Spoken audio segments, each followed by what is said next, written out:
Hi friends, এই দেখো আজকে আমাদের পছন্দের একটা ভেজিটেবিল নিয়ে বসে গেছি। মানে আমার আর তোজোর হচ্ছে কাঁকরোল। তা কাঁকরোলটাকে প্রথমে পেছনটা আর সামনেটা মুখটা কেটে নেবো, নিয়ে গ্রেটারে বড় গ্রেটারে চেঁচে নেবো। পুরো দানা ফানা যা আছে সব, একটু গায়ের জোর লাগে, যাই হোক দিয়ে চেঁচে নিয়েছি।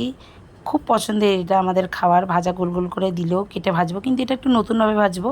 কাঁকরোলের কুড়মুড়ি ভাজা, এটাকে অনেকে ভর্তাও করতে পারে, কিন্তু আমি কুড়মুড়ি করবো, যার জন্য গ্রেটারে কেটে নিয়েছি। দেখছো পরিমাণটা অনেকটাই হয়ে গেছে, দানা ফানা সব গ্রেটারে করে নিয়েছি। এবারে আমি কড়ার মধ্যে তেল দিয়ে তেলটাকে গরম করব, করে লঙ্কা আর একটা গোটা পেঁয়াজ কুচি করে আর রসুন 5 থেকে 6 কোয়া রসুন কুচি করে ভালো করে ভেজে নেবো, একদম কালো কালো হওয়া অবধি এটাকে রাখবার। নুন দিয়ে দিয়েছিলাম, নুন দিয়ে খুব ভালোভাবে ভেজে নিয়েছি।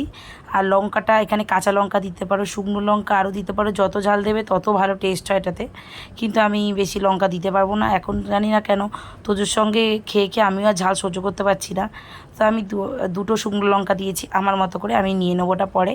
তো এবার ওই তেলটা যেটা ছিল তার মধ্যেই আর একটু তেল দিয়ে কাঁকরোলগুলোকে যে কুচি করে রেখেছিলাম দিয়ে দিয়েছি, ওপর থেকে একটু নুন আর হলুদ দিয়ে ভালোভাবে নাড়াচাড়া করে নিয়েছি। কালারটা চেঞ্জ হতে পেঁয়াজগুলো আর রসুনটা যে ভেজে রেখেছিলাম লঙ্কাটা সেটা দিয়ে বেশ কিছুক্ষণ নাড়াচাড়া করে ভালো করে ভেজে নেবো, একদম মাখা মাখা মতো। আর সামান্য একটু টমেটো দিয়েছিলাম, মানে হাফেরও হাফ টমেটো দিয়েছিলাম।